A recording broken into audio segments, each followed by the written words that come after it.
السلام عليكم ورحمة الله.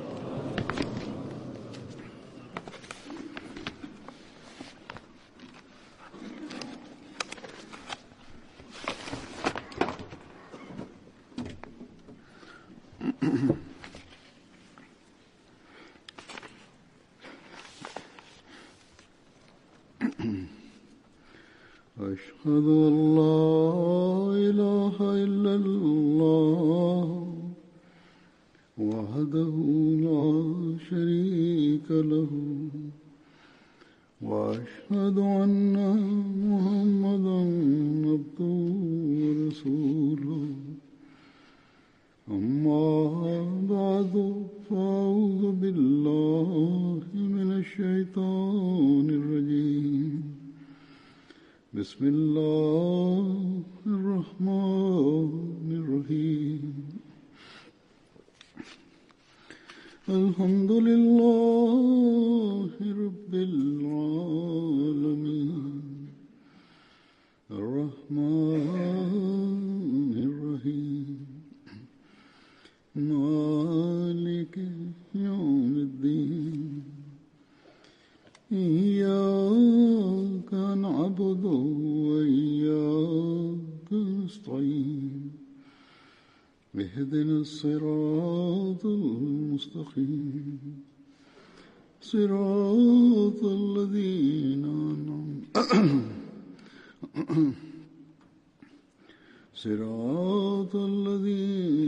أنعمت عليهم غير المغضوب عليهم ولا الضالين.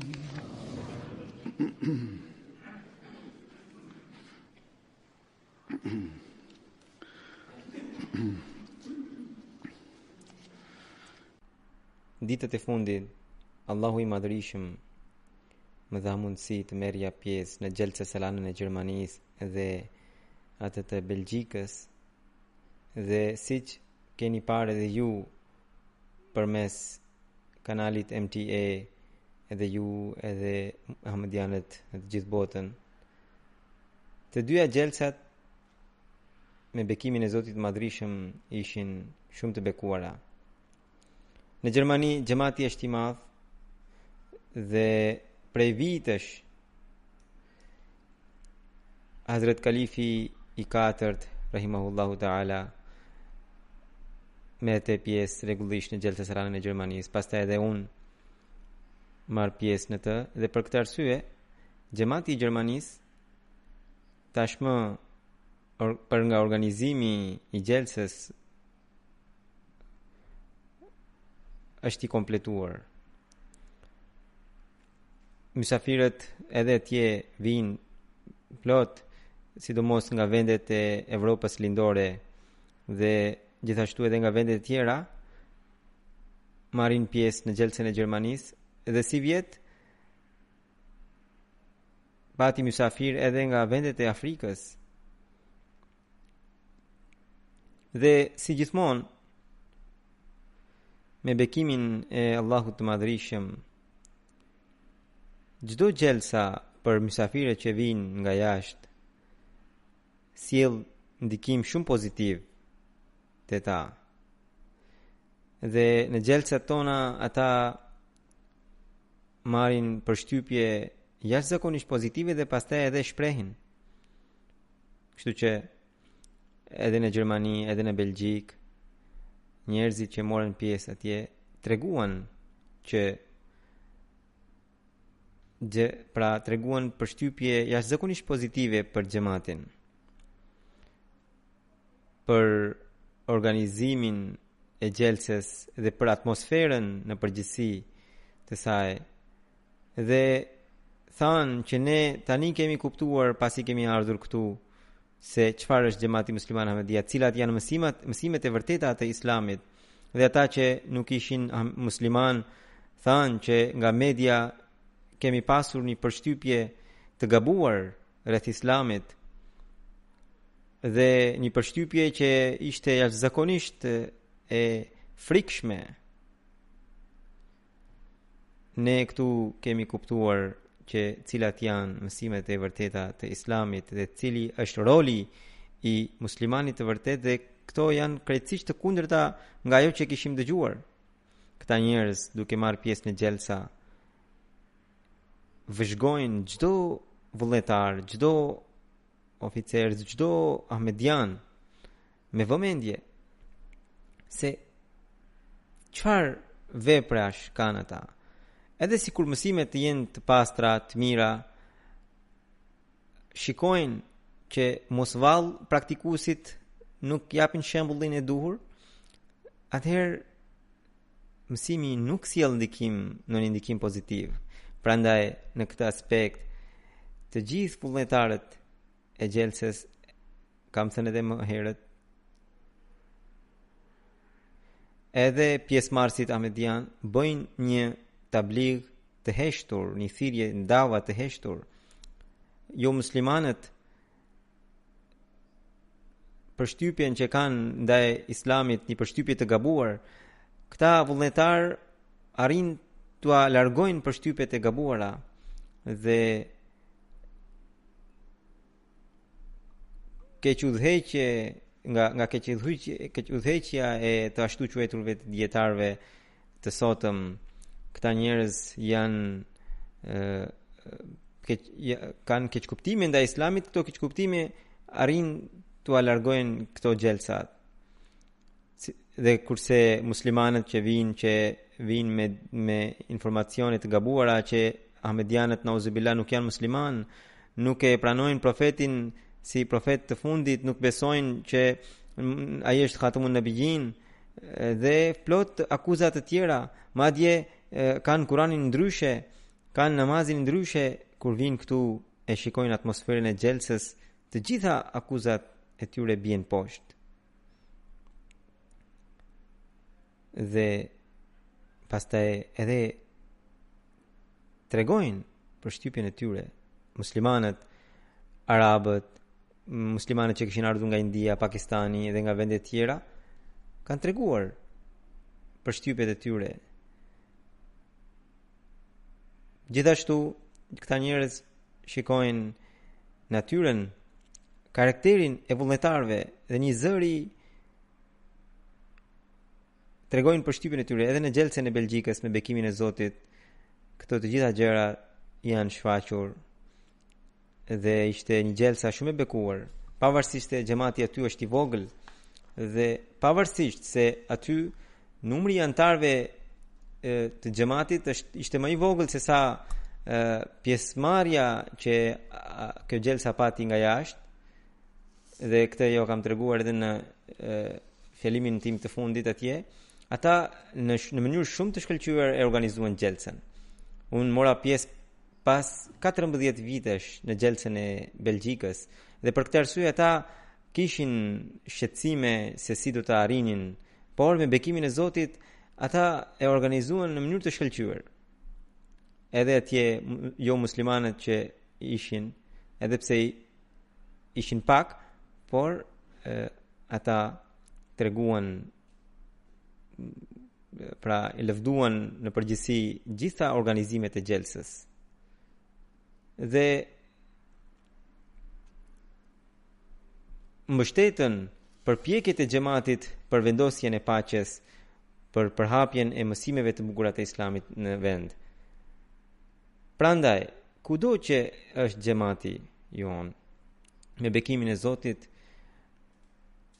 krijon një përshtypje pozitive tek të tjerët dhe bëhet mjet tabligu përmes këtyre eventeve. Prandaj, çdo antar i xhamatit, gjithnjë duhet ta ketë parasysh që pasi ka ardhur në bejtin e Hazrat Mesiut të premtuar alayhi salatu sallam, ai duhet ta ndryshojë veten, duhet ta përmirësojë veten vazhdimisht.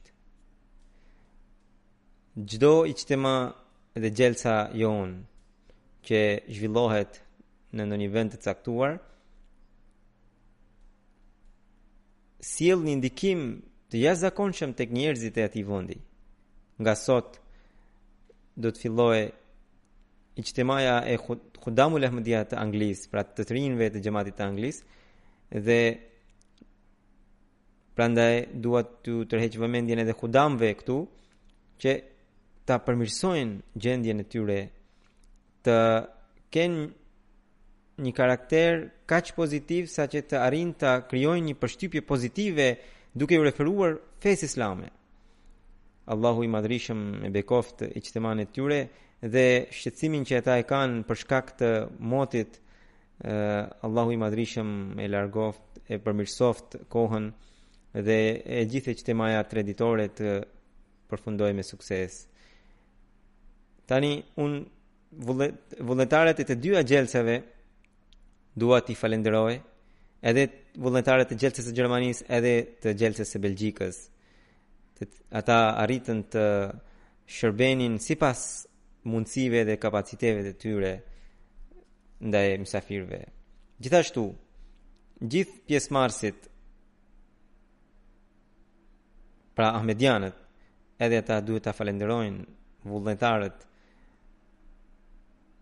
Njerëzit kanë natyra, karakteret e ndryshme dhe ata paraqesin veten për të shërbyer mysafirëve të Hazrat Mesiut të premtuar alayhi salatu wasalam.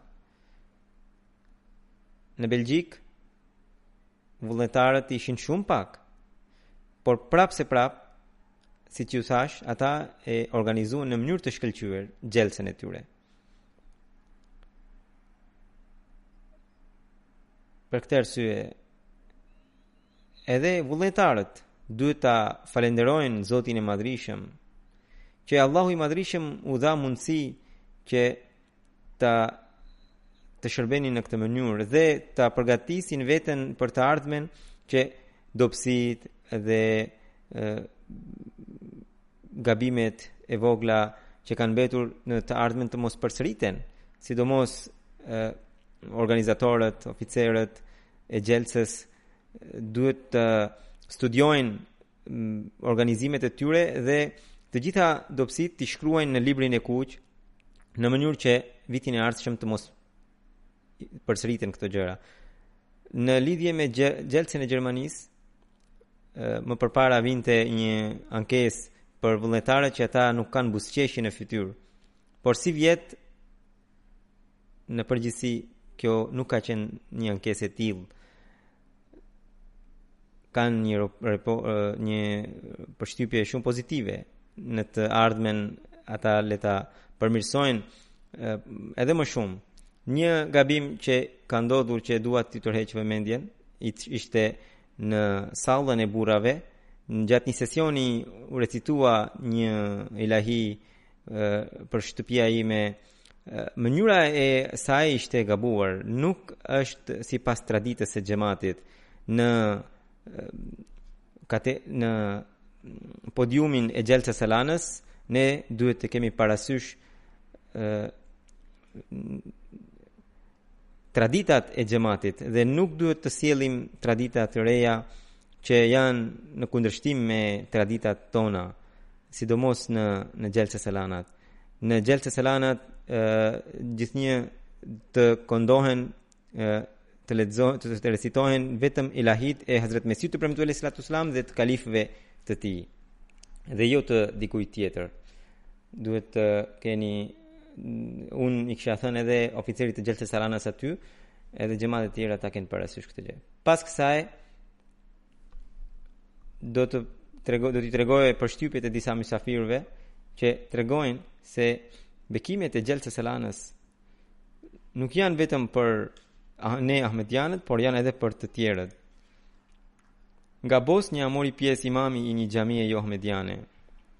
Përpara se të vinte në xhelsa, gjatë një takimi atje ai kishte shprehur dëshirën të studionte vetë rreth xhamatit Ahmedia, që të kishte një mendim personal rreth xhamatit.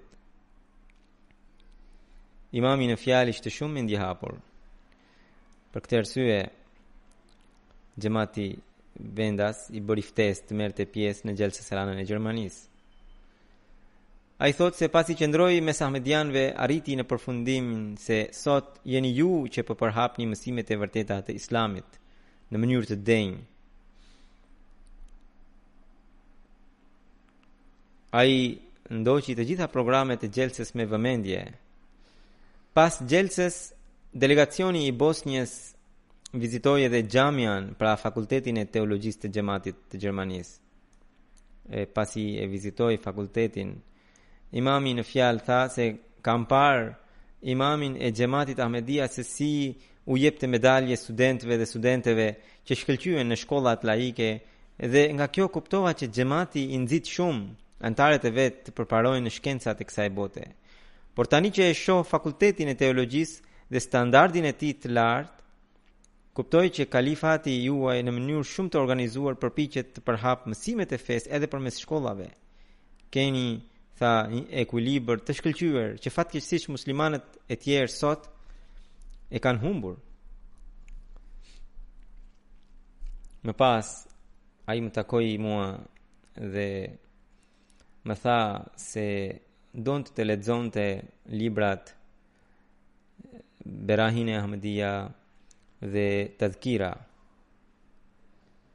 I thash, mas pari lexoni librin Filozofia e mësimeve të Islamit dhe një libër tjetër Ftesë drejt Ahmediatit. Pasi këta libra do t'ju japin një prezantim të qartë të xhamatit dhe ju do të arrini të keni një botkuptim të saktë rreth Hazret Mesiu të premtuar alayhi salatu wasalam dhe rreth irfanit, pra njohjes ndaj Zotit dhe rreth mbështetjes që ai ka nga Zoti i Madhërisëm. Po nga Bosnia ishte një zonjë Muamira Sahiba, e cila për herë të parë mori pjesë në Gjelsa Salana dhe më pas më takoi edhe mua dhe thot që gjatë ditëve të Gjelsës, thot që ditët e Gjelsës kaluan kaq shpejt sa që do doja që ato të zgjaseshin edhe më shumë. Një tjetër nga Bosnia, por që vinte nga Malizi, por që kishte shikimin të dobët, tha që unë pavarësisht se kam shikim të dobët, duke marrë pjesë në këtë gjelsa, unë gjithçka e kam parë nga shikimi i zemrës. Dhe kaq shumë më ka mbushur kjo gjelsa shpirtërisht, sa që po kthehem i mbushur. Unë tha nga një vend ku njerëzit në përgjithësi nuk kanë ndonjë interes ndaj besimit, fesë, ndaj spiritualitetit. Por ditët e Gjelsës unë kam ndjerë që Zoti ekziston dhe bekimet e tij këtu po përhapen në formën e paqes, sigurisë dhe qetësisë së zemrës. Edhe nga këto kam përfituar edhe unë. Si vjet në Gjelsën e Gjermanisë nga Bullgaria mori pjesë një delegacion prej 56 vetash, 31 prej tyre ishin jo Ahmedian, të cilët më takuan pas Gjelsës. Një grua, një zonjë Krelka Sahiba, duke treguar për shtypet e saj, thot që unë mora pjesë në shumë programe, por në programin e xhamatit, në Gjelsën e xhamatit, pata një qetësi që nuk kam parë diku tjetër, nuk kam përjetuar diku tjetër. Dhe kjo do të jetë një trashëgimi për jetën time. Njerëzit kishin një respekt dhe dashuri që shkëlqente nga sytë e tyre. Fjalimet e kalifit më dhanë një përshtypje të thellë në zemër. Dhe shikoja që unë do të nisja një jetë të re, do përpiqem që pjesën tjetër të jetës do të përpiqem të sjell në këto gjëra në jetën time. Ju jam mirënjohës që më dha mundësi që të përfitoja nga kjo gjelsa. Pra, këta janë njerëz që as nuk e njihnin xhamatin dhe bekohen nga atmosfera e gjelsës. Po nga Bullgaria, një zonjë krishterë që mori pjesë bashkë me bashkëshortin dhe fëmijët, tha që nuk kam parë ndonjëherë mikpritje të tillë. Kaq shumë kam mësuar këtu për edukimin e fëmijëve, për respektimin ndaj njëri tjetrit. Gjitha këto do të bëj pjesë të jetës sime. Pash që burrat i respektonin shumë gratë, kjo është diçka jashtëzakonshme në krishterimin, nuk e gjejmë një model të tillë. Kjo është një mesazh edhe për burrat që jo vetëm gjatë ditëve të xhelses, edhe në ditë tjera ata duhet të respektojnë gratë ashtu siç Zoti i Madhërisht na ka mësuar në Islam. Një tjetër mik musliman, Muhammad Yusuf Sahibi nga Bullgaria mori pjesë. Ai tha për herë të parë kam marrë pjesë në këtë xhelsa. Gjithçka që kisha dëgjuar kundër xhamatit, duke parë atmosferën e xhelses, e kam kuptuar se ishin gënjeshtra. Gjithandej ishte vetëm mirësia, Kurani, hadithet e profetit dhe dashuri për gjithë, urrëtie për askën, e cila më bëri shumë përshtypje. Gjithkund ishte paqe, sidomos fjalimet e kalifit të xhamatit, gjeta qetësi gjatë xhelses. Edhe unë kam vendosur që të bashkohem në xhamatin Musliman Ahmedia, po edhe sepse mua më janë lehtësuar edhe shumë problemet e mia personale pasi mora pjesë në këtë xhelsa dhe shikoj që ky xhamat është i vërtet. Tani do ta përhap mesazhin e këtij xhamati. Nga Latvia erdhi një delegacion dhe njëri prej tyre ishte studenti i mjekësisë, i cili thotë që për mua është nder i madh që mora pjesë në këtë xhelsa. Ndjeva që kjo xhelsa është e mbledhja e atyre njerëzve që janë shumë të fuqishëm në besimin e tyre, të qetë, që kanë vllazëri dhe janë paqëdashës. Unë habitesha se si çdo kush ishte i vëmendshëm në dëgjimin e fjalimeve dhe në punët e tija. Për mua ishte nder i madh që takova edhe kalifin e xhamatit. Në Gjermani kam dëgjuar për Islamin e vërtet dhe se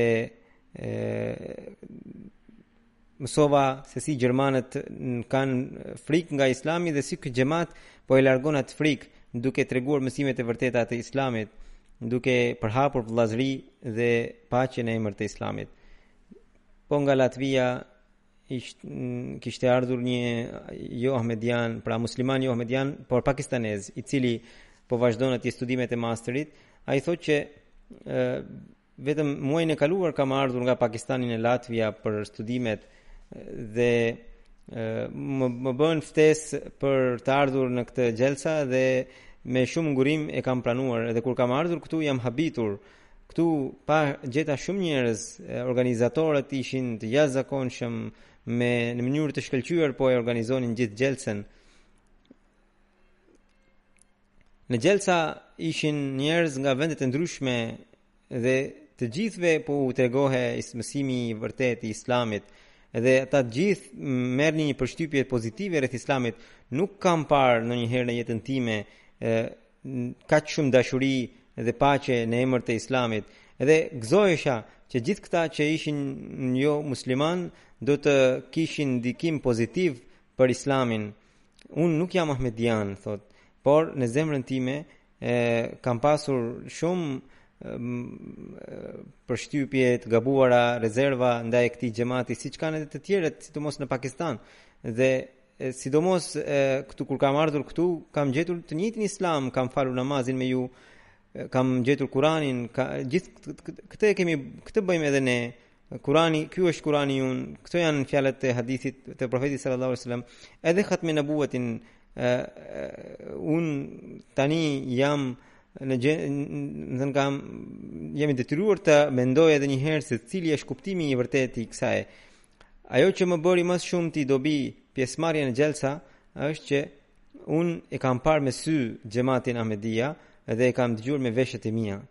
Dhe kështu që do ta studioj edhe një herë se cili është Islami, çfarë është kuptimi i khatmi nabuwatit. Dhe më shumë ti më pëlqeu fjalimi i fundit i kalifit. Muslimanët e tjerë vetëm flasin dhe ndërsa këtu 4 ditë kam pasur ndër ditët më të bukura të jetës sime. Të tjerët përhapin urrëtie dhe përhapin vetëm fjalë, ndërsa këtu kam gjetur që po përhape vetëm dashuria dhe respekti. Unë pata edhe disa miq të tjerë jo musliman me mua, edhe ata filluan ta kenë një respekt të jashtëzakonshëm ndaj Islamit pasi morën pjesë në këtë xhelsa. Organizimi ishte i shkëlqyer, respektimi ndaj njëri tjetrit ishte për të admiruar. Dhe për këtë arsye ju falenderoj përzemërsisht. nga Universiteti i Bujqësisë, po nga Latvia, ishte një profesor nga Sri Lanka. Ai thotë që e vërteta është kur më bën ftesë, un pata frikë se mos ndoste në një ngjarje terroriste, por kur kam ardhur këtu dhe pash sistemin e sigurisë, u qetësova që këtu gjithkush është i sigurt. Në fakt kjo është bekimi i Zotit që ai na ruan. Përndryshe çfarë është siguria jon? Si do të qoftë, ai thotë që un u habita edhe un ju përgëzoj për sigurinë tuaj. Un kam shumë miq musliman nga Sri Lanka, por un vet jam nga fe budiste dhe nuk di shumë për islamin, për shkak se kam lindur dhe jam rritur në një fe tjetër. Gjatë gjelses kam mësuar se cili është ky xhamat dhe cilat janë sektet e tjera, dallimi mes këtyre sekteve, dhe ajo që më bëri më shumë përshtypje që xhamati musliman Ahmedia është ai xhamat që është kaq i organizuar, dhe unë mendoj që tek ky xhamat mund të ketë të ardhme për drejtimin e shteteve. O thot pastaj nga Latvia kishte një studente, Gloria, për herë të parë mori pjesë në xhelsa. Më bëri shumë përshtypje edhe ushqimi, takimi me njerëzit, gratë sidomos, gjithnjë takoheshin me buzëqeshje. Më përpara ankesat ishin nga gratë, se ato nuk buzëqeshnin, po si vjet alhamdulillah pati shumë përmirësime. Gjithë këta po përpiqeshin të mbanin pastër atmosferën, ambientin, nga i vogli deri tek i madhi. Un pash vetë edhe në ekranin, duke qëndruar në sallën e grave, kam parë në ekran betin se si burrat kishin vënë dorë mbi njëri tjetrin. Duke marrë pjesë në këtë konferencë, mësova shumë gjëra për islamin dhe kam ndryshuar pikpamjen time rreth islamit, dhe jam gëzuar që edhe sot ekzistojnë njerëz të cilët mendojnë për të mirën e botës. Nga Latvia ishte edhe një zonjë tjetër, Anastasia, e cila ishte jo muslimane, dhe ajo thotë që fjalimi i kalifit që ai mbajti para jo muslimanëve, pra ty mbajun një fjalim në para gjermanëve, dhe pikërisht ajo i referohet këtij fjalimi, thotë që më pëlqeu jashtëzakonisht shumë, dhe aty nga që ishte sistemuar që edhe gratë dhe burrat të uleshin bashk si të dëshironin, dhe aty ndjeva një farë pasigurie, edhe mendova se më mirë isha në sallën e grave, sepse në atë sallë kaq të pastër, ku njerëzit ishin kaq të pastër, unë nuk kisha shami dhe ndjeja veten të turpruar. Kështu që kjo është një mesazh për vajzat tona, që ato nuk duhet të kenë asnjë lloj kompleksi inferioriteti, edhe vajzat jo muslimane kur vinë këtu e ndjejnë nevojën që ato duhet të ishin me gratë dhe të mos ishin bashkë me burrat. Nga Kosova mori pjesë një avokat, i cili, duke treguar për shtypjet e tija, tha se organizimi i xhelses tregon se të gjithë janë të lidhur me kalifin dhe i binden atij tërësisht, dhe e gjithë bindja është për shkak të dashurisë që antarët e xhamatit e kanë ndaj kalifit të tyre. Kjo padyshim, thot, është bekim i Zotit që gëzon xhamati Ahmedia. Pastaj thot, patë rastin të takoja kalifin e kohës. Të gjithë antarët e xhamatit janë të lidhur në një pe, dhe ai pe është kalifati. Edhe në Kosovë bëhen organizime, por xhelsa e Gjermanisë ka një atmosferë më të veçantë dhe më shpirtërore, sepse shohim njerëz të ngjyrave të ndryshme dhe të gjithë vullnetarët kujdesen për nevojat e tyre. Ky nuk është Ahmedian. Po nga Kosova mori pjesë një profesor i fizikës, Arbër Sahibi. Ai thotë se për të ishte e pabesueshme që të mblidheshin kaq shumë njerëz dhe për të gjithë ata të bëhej kujdesi i duhur. Për çdo nevojë ishin caktuar vullnetar. Thot, pasi mora pjesë në xhelsa, pash me vëmendje organizimet, pata rastin të hyja edhe në kuzhinën e xhamatit aty takova një burr i cili nga 22 vite shërben në të njëjtin pozicion në xhelsa. Nga 22 vjet ai qeron qep dhe prej 22 vitesh përdor të njëjtën thik, sepse atë thik, më tha ai, e kishte përdorur Hazret Kalifi i 4 rahimahullahu taala. Kjo gjë i bëri shumë përshtypje këtij Arber sahibit.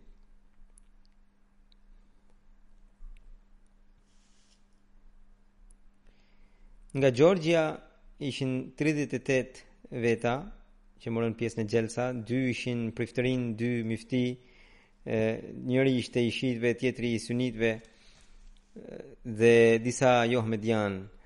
Në këtë delegacion ishte një imam i një xhamie jo ahmedian, imam Gjambul sahibi. Ai thotë që un kam ardhur me ftesën e xhamatit dhe këtu kam mësuar shumë gjëra për islamin që nuk i dija më përpara, pavarësisht se jam imam.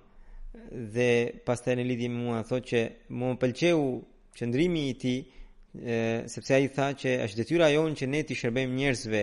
Islami është vetëm feja e paqes dhe këtu kam parë islamin si fe të paqes. Një zonjë nga Georgia, pra Liku sahiba, ajo thotë që unë dua të falenderoj të gjithë vullnetarët e xhelsës. Një tjetër është Irma sahiba, ajo thotë që sot mora pjesë në takimin e grave. Unë isha e habitur dhe kurioztare që si do të arrinin gratë dhe edhe sigurinë. Gjitha këto gjërat gratë kanë arritur vetë në sallën e tyre. Unë ju jam mirënjohës sot dhe thotë që unë kam parë programin e grave dhe për mua ishte e habitshme se sa shumë atë gratë kujdeseshin për mysafirët e tyre. Më forta ishte që kalifi i kohës atyre, pra edhe vajzave u jepte medaljet për arritjet e tyre në përshkollat. Një tjetër sahib ishte nga Georgia, që ishte musliman, madje ishte drejtori i një organizate muslimane. Thotë që për mua ishte nder që mora pjesë në këtë xhelsa. Kam parë spiritualitet dhe vllazëri këtu dhe ishte një rast i dobishëm për mua që erdha dhe mora pjesë këtu. Një tjetër mik nga atje ishte Muhammad Akbar sahibi. Ai thotë që që nga fëmiria kisha dëgjuar që do të vinte Imam Mehdiu, i cili do ta ndryshonte situatën e botës dhe ne atë e prisnim. Është hera e parë që shoh një xhamat i cili beson se ai ka ardhur dhe edhe madje ka kaluar. Dhe tashmë është periudha e kalifëve të tij. Unë do të studioj xhamatin me vëmendje dhe për të gjetur vërtetësinë e këtij xhamati. Një prift ishte që kishte ardhur edhe në Angli, tregoi për shtypjet e tij, ai që ishte me veshje blu. Nga Hungaria ishte një prift protestant. Ai përveç se është prift, është tip shumë i angazhuar në punët humanitare atje. Ai thotë që kur viu në xhelsa gjej një forcë, një mbushje shpirtërore, sepse ai ka ardhur edhe më përpara. Thotë që këto 4 ditë unë fitoj një energji dhe atë e përdor gjatë gjithë vitit në punët e mia. Dhe misionar sahibi thotë që për shkak të tij, jo vetëm në fshatin e tij, por edhe rreth e për qark, ne kemi arritur ta përçonim në mesazhin e xhamatit. Nga Hungaria përsëri ishte Avarga sahibi që punon në një zyrë të refugjatëve. Ai thotë që më duk sikur një njeriu kur shikon një gjë të jashtëzakonshme dhe fillon të dridhet, dhe mua kështu ndodhte kur aty në sallë ngrenin sloganet dhe un prisja që sapo kalifi i tyre do të thoshte diçka dhe gjithë ata kaq shumë mira veta do të niseshin për ta zbatuar urdhrin e tij. Fillimisht pata frikë, por më pas u binda që gjithë këta ishin mbledhur vetëm për paqe. po nga Hungaria ishte një zonjë e cila ishte ekonomiste e atij kampi refugjatëve. Ajo thotë që pyeta se si menaxhohen shpenzimet e gjithë këtij organizimi, edhe më thanë për kontributet se si antarët e xhamatit që të gjithë kontribuojnë për hir të Zotit. Për mua kjo është një konferencë, një event i cili e lan njeriu shpirtërisht. Edhe njeriu, unë personalisht thot, e ndjeva veten shumë të lehtë. Pra shikoni se kjo nuk është muslimane, dhe thot që ashtu siç fëmia kur në fillim ka frikë të bëj dush, por më pas dhe kënaqet, e njëjta gjë ndodhi thot me mua. Po nga Hungaria ishte një mjek, madje doktoresh, ajo ishte arab dhe nga Jemeni ishte. Thotë që ditën e dytë ajo kur ishte koha e fjalimit tim, nuk ishte në sallën e grave, ishte në sallën e burrave. Dhe me njëherë u tha burrave që ju lutem bëni diçka që unë të kaloj në sallën e grave. Dhe më pas ajo vizitoi edhe xhamian, fakultetin e xhamatit, pa bibliotekën, dhe më pas kur doli tha që çdo ajet ishte në vendin e duhur, edhe aty nga që në xhamia është shkruar me kaligrafi ajeti i Kuranit, wa ashraqatil ardu bi nuri rabbiha, toka u ndriçua me dritën e Zotit të saj. Tha është në vendin e duhur ky ajet. Nga Maqedonia mori pjesë një delegacion prej 83 vetash. 50 prej tyre erdhen me një autobus duke udhëtuar 2000 kilometra për 34 orë, dhe kurse të tjerët erdhen me mjete të ndryshme të tjera. Ndërta 21 ishin Ahmedian dhe 29 ishin musliman jo Ahmedian, 14 prej tyre ishin të krishterë. Ndërta ishte edhe një kryetar bashkie, gazetar të 4 televizioneve, të cilët regjistruan programet e xhelses gjatë ditëve të xhelses dhe dhanë intervistë, edhe për do të përgatisin një dokumentar që do ta transmetojnë atje. Në xhelsa ishin edhe 3 musliman që ishin profesor. Njëri prej tyre ishte profesori i IT-s Gjeladini. Ai thotë që unë jam mirënjohës xhamatit për ftesën dhe edhe këtu edhe atje. Unë kam marrë pjesë në shumë mbledhje, por këtu kam parë që mësimet e vërteta të Islamit zbatohen këtu. Kisha dëgjuar shumë gjëra rreth këtij xhamati, natyrisht negative, por që të gjitha u rrëzuan që kur mora pjesë në këtë xhelsa. E kam takuar edhe kalifin e xhamatit, i dëgjova fjalët e tij dhe mora shumë dije nga fjalimet e tij. Jam mbresuar nga xhelsa salana dhe tashmë jam i bindur që nëse gjithë njerëzit do ta ndjekin këtë rrugë që ka ardhur prej Zotit të Madhërisëm, atëherë do të gëzojnë sukses. Për mua, nga ana ime, selam për të gjithë, thot ai. Nga Lituania 50 veta morën pjesë në xhelsa, 40 prej tyre ishin jo Ahmedian dhe 10 Ahmedian. Njëra prej tyre ishte zonjë, thotë që ndjeva gjatë xhelsës sikur jam pjesë e kësaj xhelse, sepse në xhelsa pash vetëm barazi, vllazëri, dashuri dhe vlera të vërteta në mënyrë praktike. Nga Lituania ishte dhe një shkrimtar, Geronimas, edhe ai thotë që erdha për të mësuar Islamin. Për herë të parë e kam parë Islamin në këtë mënyrë.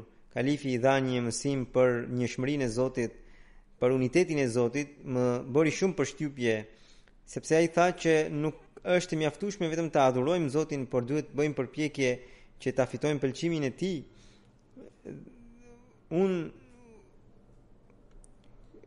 kam përshtypje kaq të forta nga kjo gjelse sa që kur të kthehem jo vetëm që do të shkruaj në gazetat, por kam një revistë që pavarësisht nga kundërshtimet do të mundohem të kem një numër të kushtuar vetëm xhamatit Ahmedia dhe kësaj gjelse Salanës.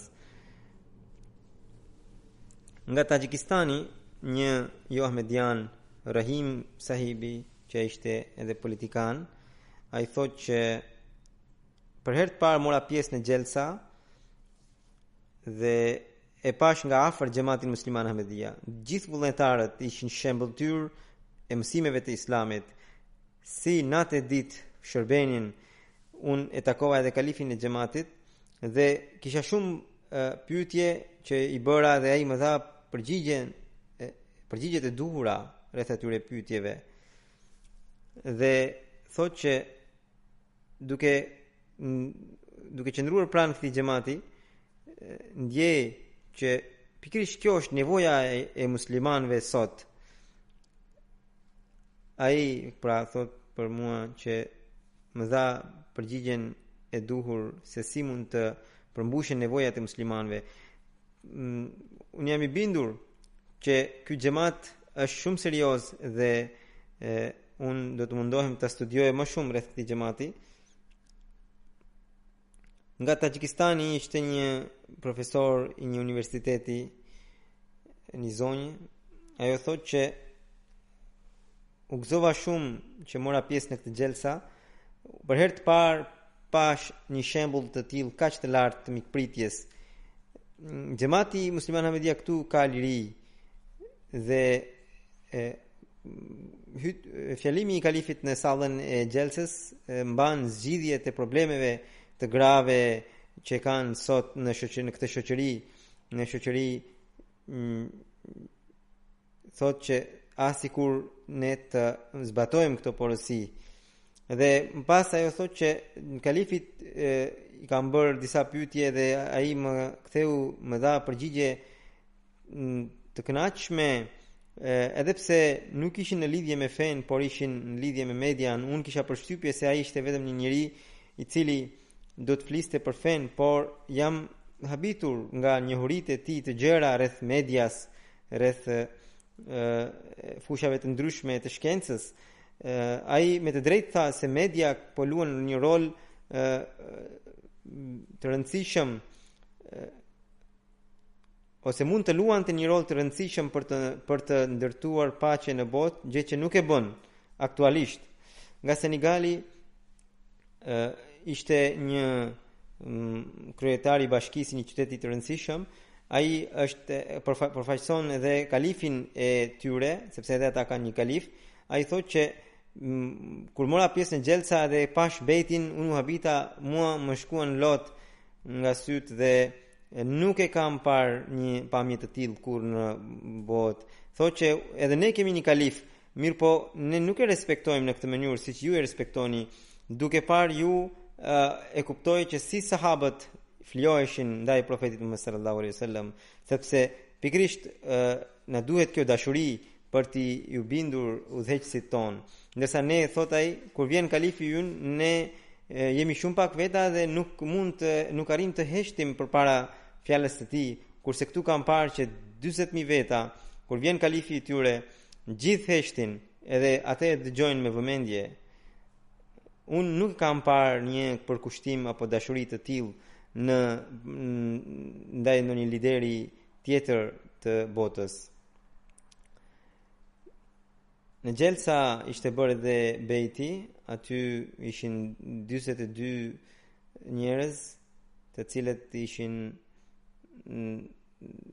të rinj që u antarësuan në xhamat dhe që vinin nga 17 popuj të ndryshëm. Nga Shqipëria ishte një djalë. Ai thotë që pra ndër të tjera mori pjesë një djalë i cili thotë unë kundërshtoja ashpër xhamatin Ahmedia, vllai dhe një shoku im e pranuan xhamatin. Unë bëja çdo përpjekje që vllai im të largohej nga ky xhamat. Më në fund, ne ram dakord që të lutemi Zotit, do të fitojë ai që ai që është në krahun e së vërtetës. Pas shumë lutjesh, edhe mua më lindi dëshira të merrja pjesë në xhelsen e xhamatit dhe ta takoja kalifin e tyre, që të isha në gjendje të vendosja drejt dhe me argumente. Kështu që vitin e kaluar mora pjesë në xhelsen e Gjermanisë, shumë gjëra mu zgjidhen vetvetiu. Kur e pash kalifin e kohës, nuk kisha më ndonjë urrëtie për xhamatin. Më pas, të gjitha dyshimet mu larguan dhe nuk kisha justifikim për të mos e pranuar xhamatin. Kështu që pas pak kohe pasi u ktheva nga xhelsa e Gjermanisë, e plotësova formularin e bejtit. Këtë herë kam ardhur prap, thot ai, dhe pata shansin të bëja bejt përpara huzurit. A gjithashtu tha se këtë herë kam pasur sfidën që kam ardhur me të fejurën time, e cila nuk ishte gati për të bërë antare e xhamatit. U përpoqa ta sillja në xhelsa dhe e kam sjell. Edhe ajo pasi mori pjesë dhe ndoqi fjalimin e kalifit të kohës që u mbajt në sallën e grave, u bind dhe tha se një xhamat që ka një kalif kaq të dhemshur dhe kaq shumë i do antarët e tij, ky xhamat ka gjetur gjitha bekimet. Ajo gjithashtu tha se nëse shpejti duhet të martohemi si Ahmedian. Do t'ju jap disa të dhëna edhe në lidhje me mbulimit nga media për xhelse salanën e Gjermanisë. Në media ndërkombëtare kemi pasur mbulim nga Reuters, World European News Agency, nga Maqedonia ishin disa gazetar, nga Lituania dhe nga Izraeli, disa gazeta online, nga media gjermane kishim 4 televizione, 2 print media, një radio, ndërsa media lokale disa gazeta. Gjatë 3 ditëve u bë mbulimi dhe 4 televizione dhanë për xhelsen dhe 46 gazeta kanë shkruar dhe plus vazhdojnë të shkruajnë dhe rreth 62 milion njerëz kanë marrë mesazhin e xhelses e xhamatit. Po ashtu edhe nga në xhelsen e Belgjikës pati ndikim mediatik. Përshtypjet akoma nuk janë mbledhur. Majid Sahibi do t'i ketë në raportin e tij ato përshtypje. Megjithatë, unë do t'i tregoj vetëm raportin e medias. 3 gazeta shkruan rreth xhelses së Belgjikës. 2 milion njerëz kanë marrë besoj mesazhin e organizimit të xhelses.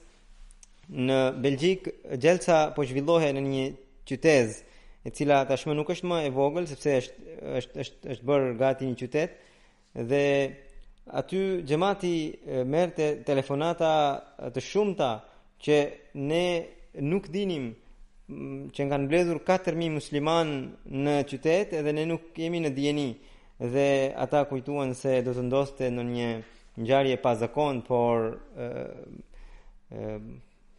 dëshmuan që gjitha ajo xhelsa ishte vetëm për të vendosur paqe. Pastaj edhe nga MTA Afrika, kanali i xhamatit në Afrikë, ka bërë mjaft mbulim në kontinentin afrikan.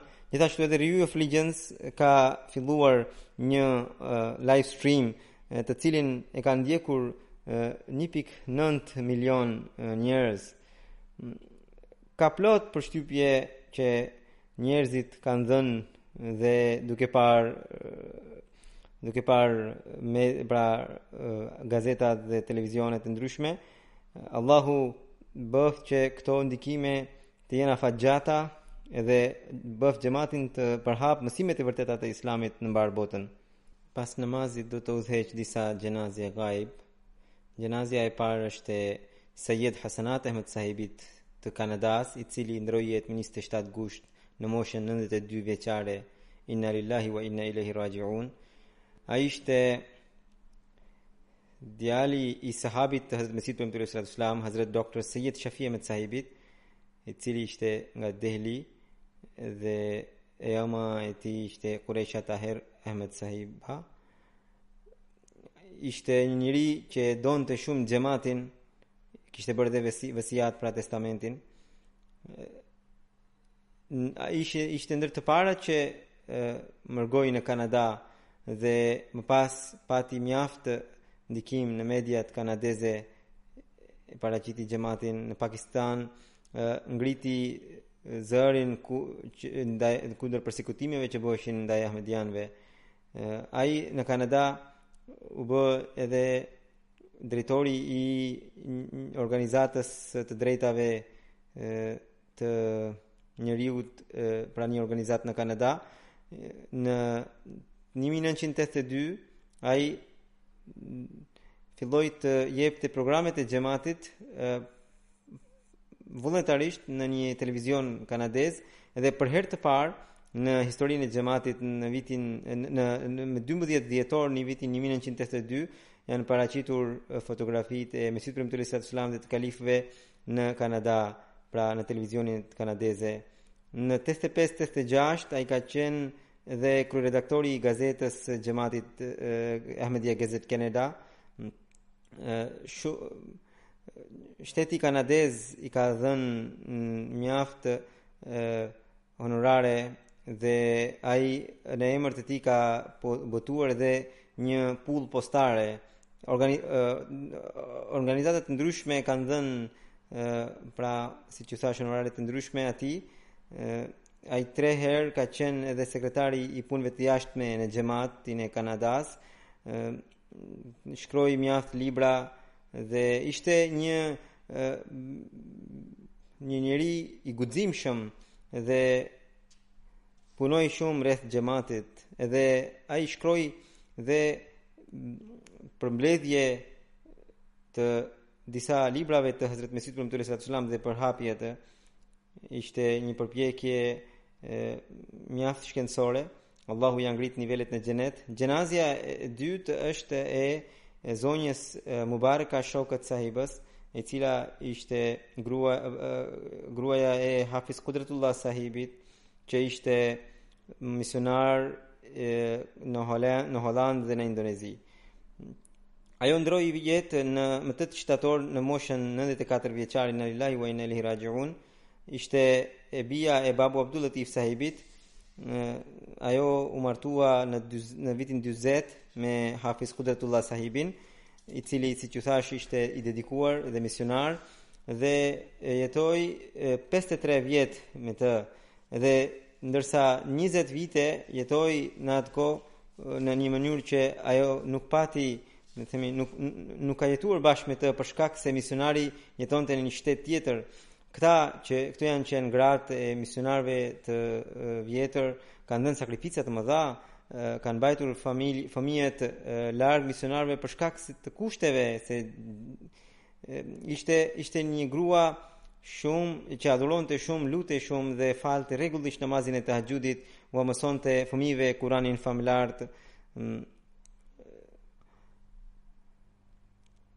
Dhe merrte pjesë fuqishëm në aktivitetet e xhamatit. Ajo bashkë me familjen e vet ka dhënë gjitha shpenzimet e botimit të Kuranit famlar, përkthimit të Kuranit në Ketalien, gjuhën katalane. Dhe pastaj edhe ndërtoi një xhami në Indonezi me të ardhurat e veta. Ajo la pas një djalë, Azizullah Sahibin, dhe 3 vajza. Allahu i mundsof gjithë fëmijët të vazhdojnë mirësitë e saj. Ajo ishte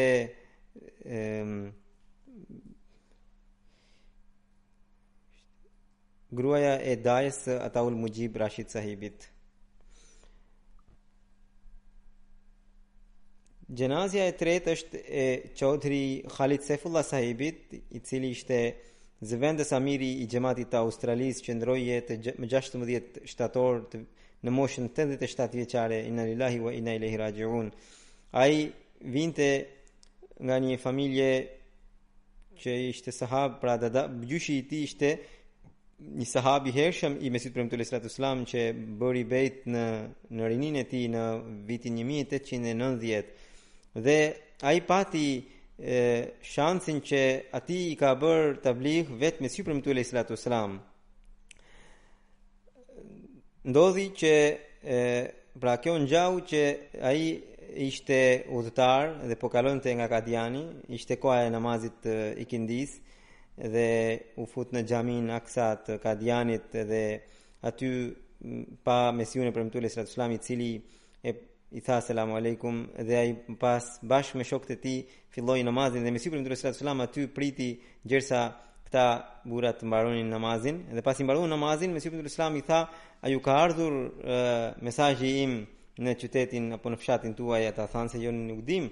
Atëherë Mesiu premtuar sallallahu alaihi wasallam tha i mori ata në shtëpinë e tij dhe u dha literaturë dhe tha që këtë literaturë shpërndajuni në mes fshatit, mes njerëzve që janë të shkolluar. Ne nuk kishim njerëz shumë të shkolluar në fshatin ton dhe unë 14 ose 15 fletushka i mora dhe ose ishin libërth të vogla dhe më pas e lexova vetë dhe u ndikova mjaft pozitivisht dhe më pas shkova dhe takova Hazret Mia Jamaluddin sahibin dhe Hazret Mia Khairuddin sahibin, të cilët ishin gjithashtu sahabë të Mesihut sallallahu alaihi wasallam dhe që thot i njifja. Mirë po ata thanë se ne jemi Ahmedian dhe u habita dhe pastaj u vendosa që edhe unë ta pranoja xhamatin nga fshati më njëherë, pastaj erdha prap në Kadian dhe i bëra kërkesë Mesihut premtuar Islam për bejtin dhe të cilën ai ma pranoi mirësisht. Thot që pas bejtit një ditë thot pra Chaudhry Muhammad Khan sahibi, gjyshi i të ndjerit, thot një ditë po shërbeja Mesihut premtuar sallallahu alaihi wasallam po i shtypja këmbët dhe në mënyrë shumë të nguruar i kërkova huzurit, huzur më tregoni ndonjë ushtrim, ndonjë metodë që duke ndjekur të cilën mua të më përmirësohet edhe bota dhe besimi. Mesiu premtuar sallallahu alaihi wasallam tha që ne kemi vetëm një metodë, fale namazin sa më bukur dhe kërkoj sa më shumë falje Zotit Madhrishëm. Më pas një ditë tjetër përsëri duke shtypur këmbët Mesiu premtuar sallallahu alaihi wasallam pyeta huzur më jepni ndonjë metodë. Mesiu premtuar sallallahu alaihi wasallam më tha bëj sa më shumë istighfar, pra kërkoj falje sa më shumë Zotit dhe dërgoj sa më shumë selavate profetit. Kështu që gjatë gjithë jetës thot ai që e zbatoi këtë porosi. Hazrat Mirza Bashir Ahmed sahibi gjithashtu e shkroi këtë rrëfim në librin e tij. Chaudhry Khalid Saifullah sahibi, pra këto që ju thash ishte në lidhje me gjyshin e të ndjerit, i cili ishte sahabi i profetit, sahabi Mesihut premtuar sallallahu alaihi wasallam, falni. Ndërsa i ndjeri kudo që qëndroi shërbeu xhamatit me të gjitha mundësitë e tij, ai ka qenë presidenti i standing committee që ishte për 100 vjetorin e xhamatit, shërbeu si kryetari i këshillit të xudamve dhe gjithashtu ishte presidenti i lagjes civil, pra në xhamat, presidenti i lagjes civil line Lahore edhe në një lagje tjetër. Ishte edhe emiri i xhamatit të Benghazi, pra në Libya. Ishte dhe Sadr Ansarullah në Australi dhe më pas ishte edhe zëvendës amiri i Australisë. Pas si ndroi jetë Mahmud Bengali sahibi, pra presidenti amiri i Australisë, atë e caktova amir në të përkohshëm edhe ai e shërbeu në mënyrë të shkëlqyer. Kishte lidhje të fuqishme me kalifatin dhe jetën e kaloi duke i shërbyer xhamatit. Ishte një njeri i dijes dhe shkroi shumë artikuj, tema të ndryshme. Ishte njeri i thjesht, gjithnjë buzëqeshte, gjithnjë kërkonte kompromis. Zoti e mëshiroft, ai la pas 3 vajza dhe 2 djem. Djali i madh i tij, Muhammad Umar Khalid sahibi, jeton këtu në Angli, që është edhe presidenti i lagjes Morden, pra në xhamat, dhe ndërsa i vogli është Ahmed Umar Khalid sahibi, i cili shërben në Australi si sekretari i Vakf-e Jadidit, edhe vajzat alhamdulillah shërbejnë në mënyra të ndryshme. Zoti i mundsov gjithë fëmijët që të ndjekin mirësitë e babait të tyre. Alhamdulillah nahmaduhu wa nasta'inuhu wa nastaghfiruhu wa nu'minu bihi wa natawakkalu alayhi wa na'udhu billahi min shururi anfusina wa min sayyiati a'malina. من يهده الله فلا مضل له ومن يضلل فلا هادي له ونشهد أن لا إله إلا الله ونشهد أن محمدا عبده ورسوله. عباد الله رحمكم الله إن الله يأمر بالعدل والإحسان وإيتاء ذي القربى وينهى عن الفحشاء والمنكر والبغي يعظكم لعلكم تذكرون. اذكروا الله يذكركم وادعوه يستجب لكم ولذكر الله أكبر.